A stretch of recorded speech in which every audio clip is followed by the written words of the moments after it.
I've got some troubling news about England's royal family. Catherine had protected this part of her royal life more fiercely than almost anything else. It was not simply another ceremonial responsibility.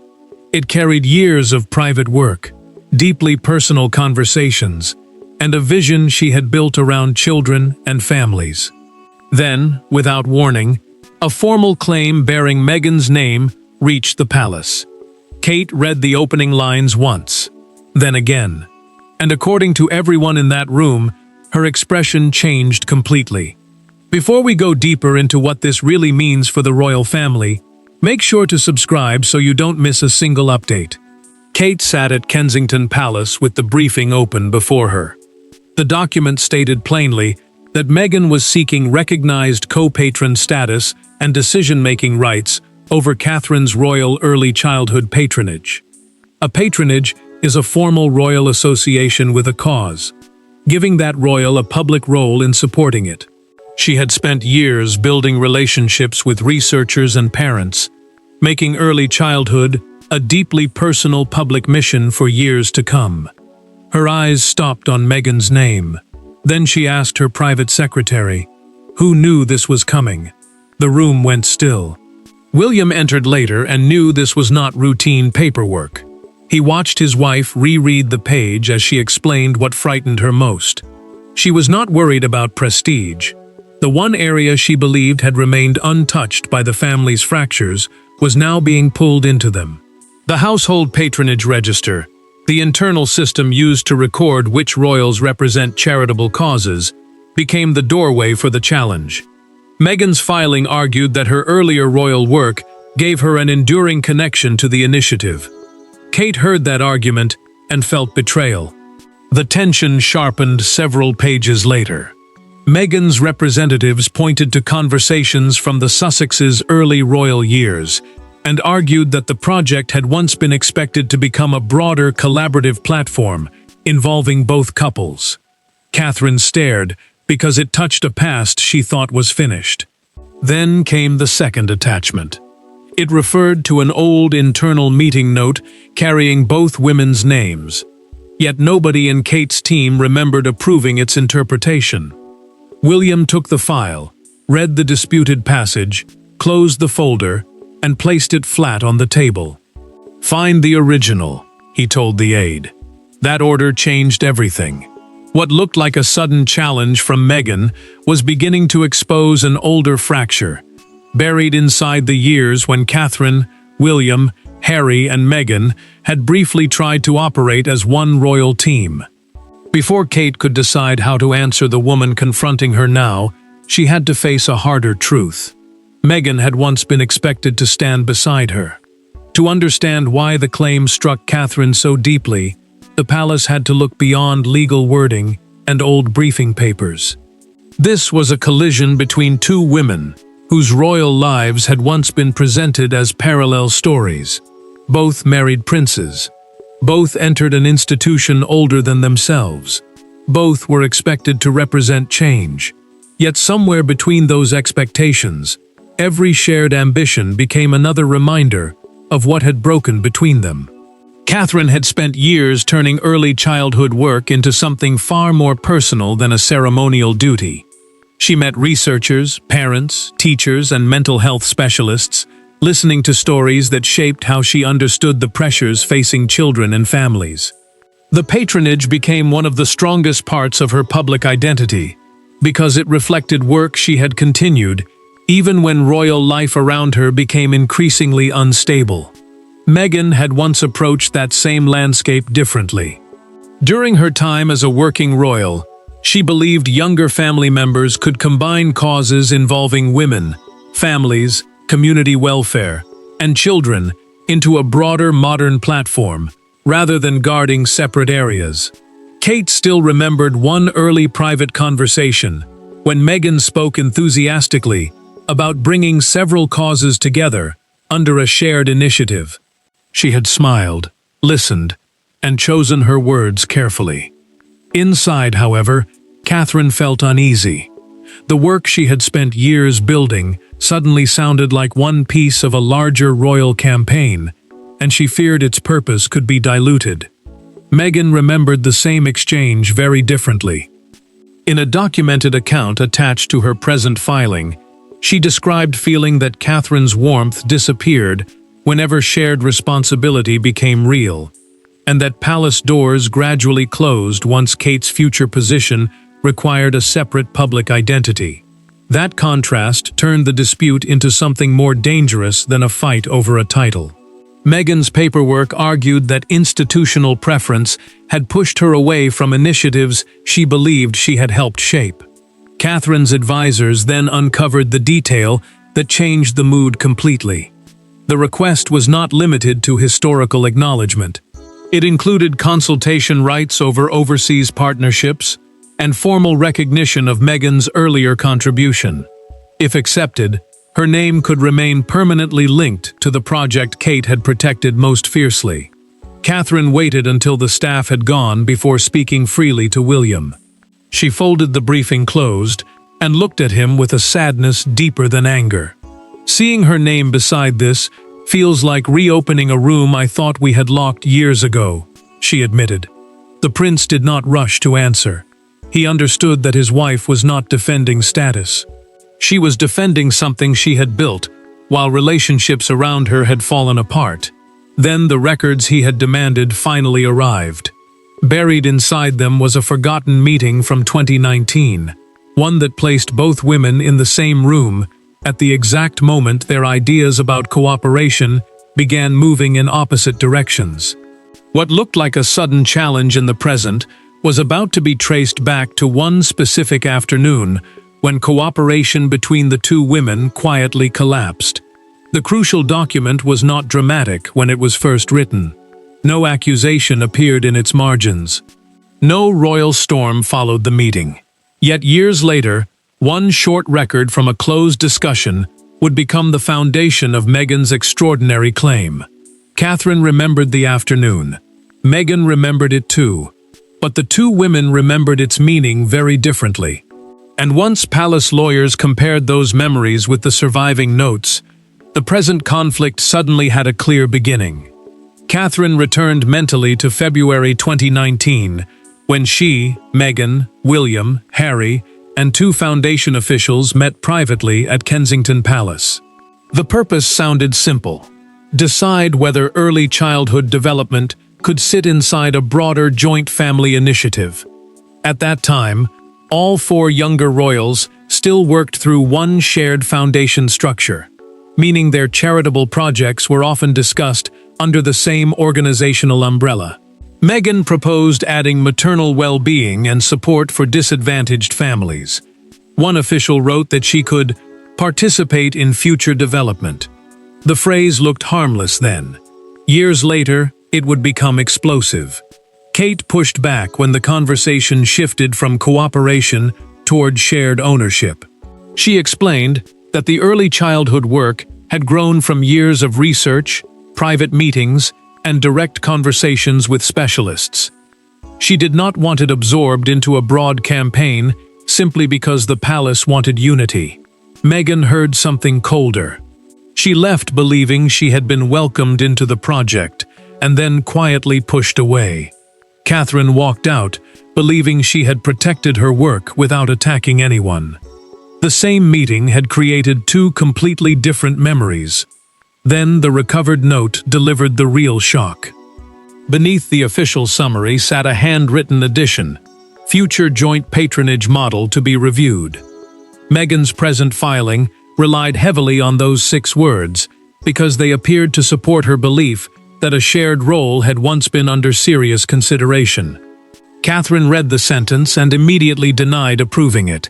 William examined the page beside the new claim and noticed that the language was almost identical. The prince looked again, slower this time. Catherine leaned forward and pointed directly at the handwritten line. "I never agreed to that," she said. William did not dismiss her reaction because the handwriting belonged to none of the 4 royals.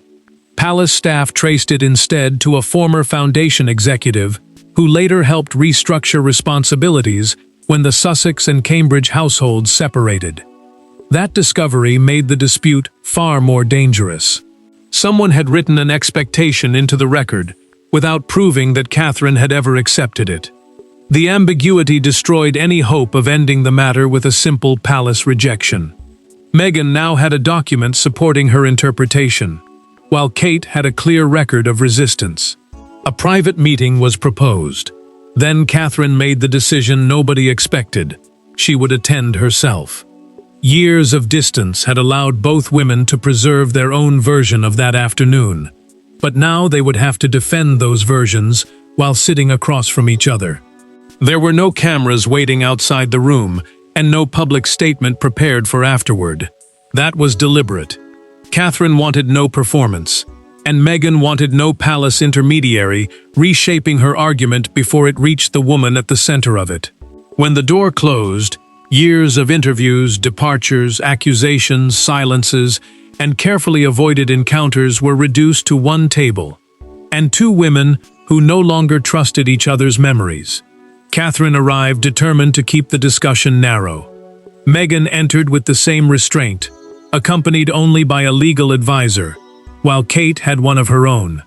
The meeting took place at a neutral royal administrative residence, chosen because neither side wanted the conversation to feel controlled by the other. A royal patronage, in simple terms, is an official association between a member of the family and a charitable cause. Kate made her position clear almost immediately. She would acknowledge Meghan's role in past discussions, but she would not accept that history as proof of permanent entitlement. Meghan answered without raising her voice. She said the claim was not about taking Catherine's work away. It was about recognition. She argued that her ideas had been welcomed when cooperation suited the palace, then pushed aside once relationships inside the family began to collapse. Kate listened, but the tension finally broke when Meghan described the early childhood initiative as something we were building. Catherine corrected her at once. Something I was building. The sentence changed the room, because both women understood the fight was no longer about wording. It was about identity. Then Meghan reached for another document. She slid an old follow-up note across the table and told Catherine it had been preserved with her legal materials. Kate had never seen it before. The correspondence, written by a former foundation executive, discussed a future dual female leadership model involving both duchesses. That phrase carried weight because it suggested someone inside their former shared structure had encouraged expectations that were never formally approved. Catherine read the page once, then again. Silence did what anger could not. Meghan watched Kate place the note down slowly. Catherine remained upset, but something had shifted. If the document was authentic, then Meghan's belief had not appeared from nowhere. Someone had allowed one woman to think collaboration might become permanent, while the other believed the boundaries had already been settled. Catherine asked both legal advisors to leave the room for several minutes. Meghan agreed. For the first time, there was no institutional buffer between them. Yet the discovery also moved the conflict beyond either woman's control. The confrontation had exposed the wound, but resolving it now required something neither could command alone: the crown's authority over royal patronage. And that meant Charles would have to decide where the line was finally drawn. By the following morning, the argument had moved beyond Catherine and Meghan. The king now had the disputed records, the modern claim, and the uncomfortable knowledge that palace officials had once allowed expectations to form without making responsibilities clear. Charles could protect his daughter-in-law with one decisive ruling. He could also risk confirming Meghan's oldest criticism, that royal rules became absolute only when the institution needed them to be. His decision suddenly carried consequences far beyond one patronage. Charles received the complete briefing in private and understood immediately why the matter could not be treated as a family disagreement. Final patronage recognition rested with the sovereign after consultation with the Household Patronage Committee, a fictional internal body responsible for reviewing who formally represents royal causes. Its advice was clear: Meghan had evidence showing historic participation in early discussions, but she had no signed appointment giving her permanent status. Catherine remained the sole formal patron, and that gave her the strongest institutional position. The king still hesitated. He felt protective toward Kate because she had carried the work through years of pressure, public scrutiny, and family fracture without abandoning it. Yet he was disturbed by the old correspondence showing that former aides had encouraged Meghan to believe a shared arrangement might eventually exist. That contradiction mattered. One woman had been told the project was hers to develop. The other had been allowed to believe the door remained open. William entered the discussion with far less patience. He urged his father not to confuse administrative failure with Meghan's present demand. Catherine, he argued, should not lose authority simply because officials had written careless promises years earlier. The prince reminded Charles that his wife had continued the work, built the partnerships, and carried responsibility long after the shared foundation structure had disappeared. For William, the moral line was simple. Mistakes made around Kate should not now be corrected at her expense. Then the briefing revealed the wider danger. Charles was warned that granting even limited co-patron status could create a precedent. Former working royals might later challenge current assignments using old meeting notes, informal conversations, or abandoned proposals. The king understood that one concession could turn private history into a weapon against future royal decisions. Charles nevertheless refused William's request for an immediate rejection. He ordered a 48-hour review of every surviving note, appointment record, and internal exchange.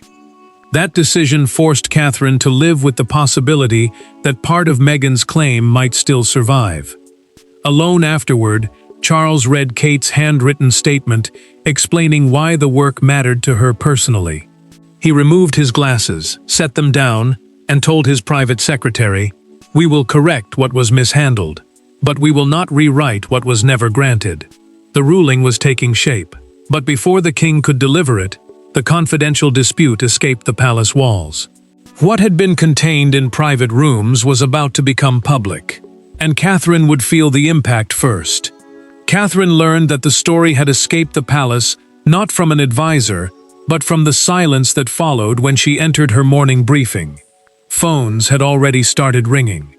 Journalists were asking whether Meghan was attempting to reclaim a royal role through charitable work. Social media was dividing the two women into rival camps within minutes. Yet Kate's first reaction surprised everyone around her. She did not ask who leaked the claim. She asked what the families involved in her project would think. Kate listened as communications staff explained that a media outlet had obtained details of Meghan's filing before Charles had issued his determination. The leak exposed the disputed 2019 meeting, but not the full record, creating a far simpler and harsher story. Meghan was trying to take Catherine's signature cause. The team urged her to postpone an early years roundtable scheduled for later that day. Their fear was obvious. Every question could become about the Duchess, rather than the children and parents the meeting was meant to support. Catherine refused at first. Canceling, she said, would allow the family dispute to contaminate the work itself. Her frustration sharpened when an aide admitted that several partner organizations were already asking for reassurance. Those relationships mattered, because Kate had spent years convincing specialists and families that the initiative existed beyond palace drama. Now the very people she wanted to protect were being dragged into it. She looked down at the briefing and realized the leak had achieved something the claim alone had not. It had made the conflict public. Meghan reacted with equal anger. In a recorded conversation with her advisor, she insisted that the filing sought historical recognition and defined consultation rights, not Catherine's removal. She understood immediately how damaging the new framing was. Every headline presenting one woman as a thief and the other as a victim made any compromise harder. The Duchess said the dispute was being turned into a personal war neither side had actually filed for. Then the internal tracing produced a darker result. The leaked summary had not come from Meghan's current team or Kate's office. It originated from material circulated during the King's 48-hour review. William saw the implication at once. Someone inside the royal machinery appeared to be using the leak to pressure Charles into making a faster and harsher decision. Catherine went ahead with the round table. Moments before entering, a notification appeared on her phone showing Meghan's name beside hers beneath a breaking headline. Kate turned the screen face down, steadied herself, and walked into the meeting without mentioning the dispute once. That choice changed the emotional balance. By evening, Meghan reached out directly. No lawyers, no aides, no palace officials. For the first time since the claim began, the next move belonged only to the two women whose lives had been reduced to opposing headlines. The call was not scheduled through secretaries. No legal advisor prepared talking points. Meghan contacted Catherine directly, and when Kate answered, neither woman pretended the previous days had been easy. What followed did not repair years of damaged trust. It did something more important for the immediate crisis. It stripped away the machinery around them. Without titles, committees, or carefully drafted statements, they finally confronted what each woman actually wanted, and what neither was willing to surrender. Meghan spoke first and offered something Catherine had not expected. She would narrow the filing if the historical record formally acknowledged that she had participated in the early planning discussions and contributed ideas during the 2019 foundation period. Kate listened carefully, because this was the first time the demand sounded less like a challenge to her present role and more like a fight over the past. She answered just as clearly. She would support truthful recognition, but she would not accept shared authority, future veto rights, or co-patron status over the initiative she had continued to build. Then Meghan admitted the claim had become symbolic. After leaving royal duties, she felt parts of her brief time inside the institution were slowly being reduced, rewritten, or forgotten. The former working royal explained that the filing was partly about refusing to disappear from the record.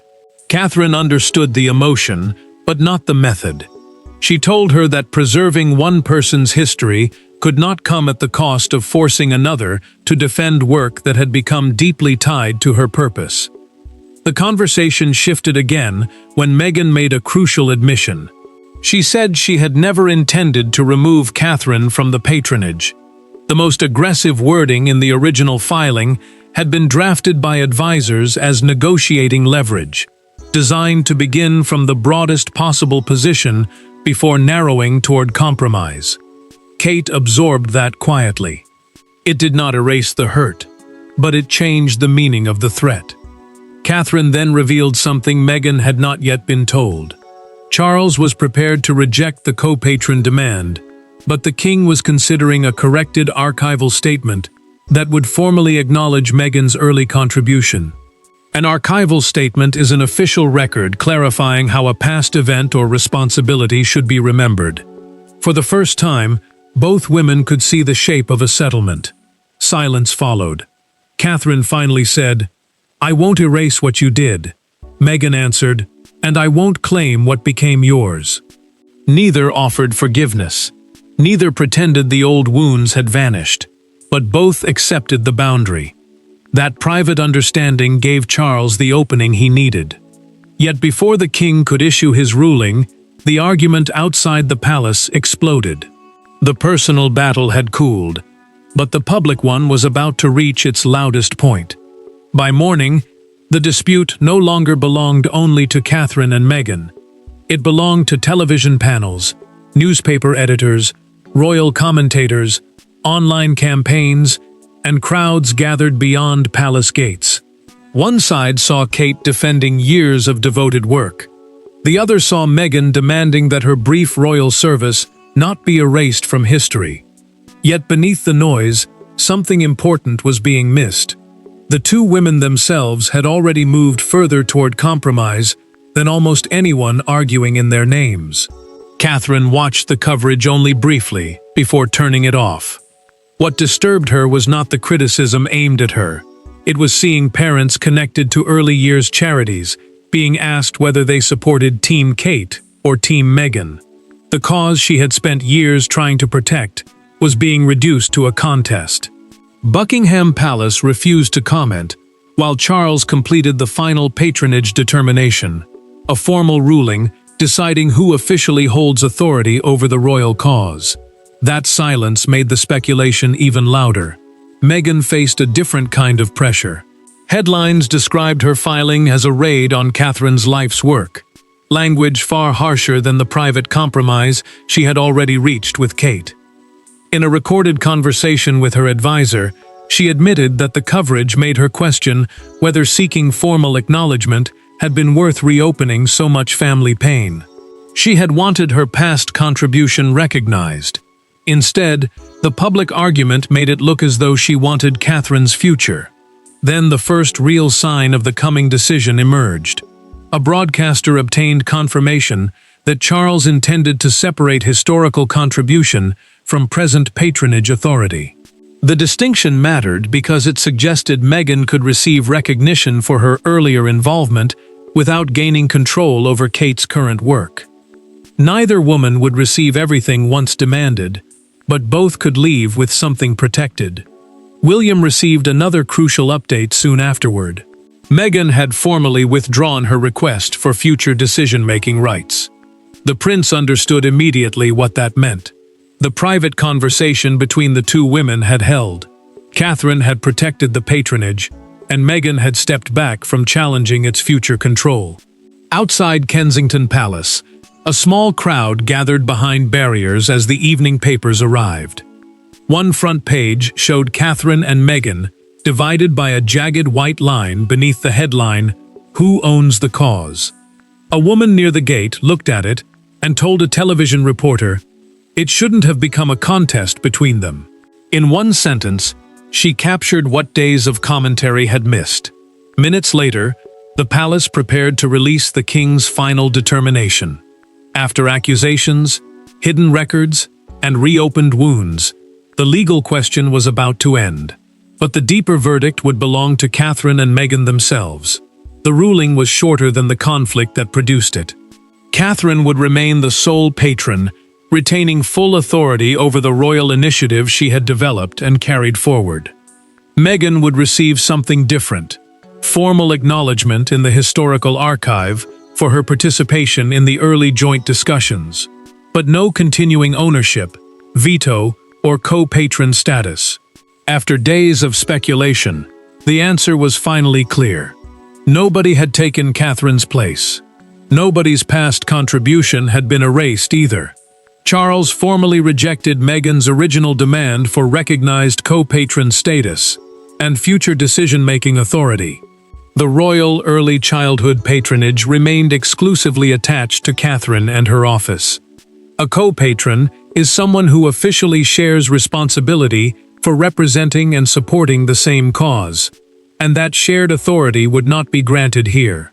At the same time, the king approved a correction to the archived record of the February 2019 meeting, acknowledging that Meghan had participated in discussions and contributed proposals during the years when the younger royals still worked through one shared foundation structure.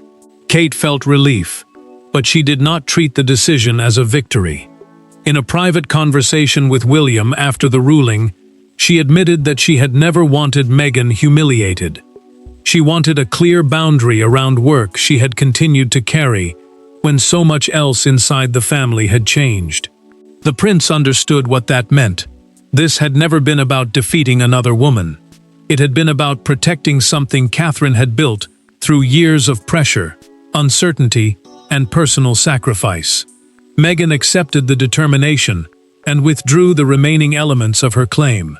Through a documented statement prepared for the settlement, she acknowledged that she would not receive an ongoing royal role, but she had secured the historical recognition she believed had been missing. Her reaction was bittersweet. She had not regained authority, yet part of her past had finally been placed back into the record. Then Charles closed the institutional gap that had allowed the dispute to grow. The internal review concluded that former officials had discussed possible shared leadership without securing formal approval. The king ordered that future patronage proposals be recorded clearly before expectations were communicated. William saw the deeper truth immediately. The crisis had been unfinished emotional debt from the failed Sussex-Wales partnership, returning years later in a different form. Catherine returned to an early years meeting soon afterward. An aide quietly told her the palace statement had been released. Kate nodded, placed her phone inside her bag without checking the reaction, and turned back toward the parents around the table. That simple choice said more than any victory speech could. Meghan's claim did not take Catherine's patronage, and Kate's defense did not erase Meghan's history. Recognition and ownership were finally separated. One woman kept the work she had carried forward. The other secured acknowledgement of the part she once played. Charles drew the line the palace had failed to draw years earlier, and the monarchy learned the cost of leaving promises unclear for too long. The conflict ended not with one woman defeating another, but with a boundary finally made unmistakable. Meghan's contribution belonged to the past, while Catherine's patronage, and the future she had built around it, remained firmly in her hands. Thanks for watching. Please don't forget to like and subscribe, and we will see you in next one.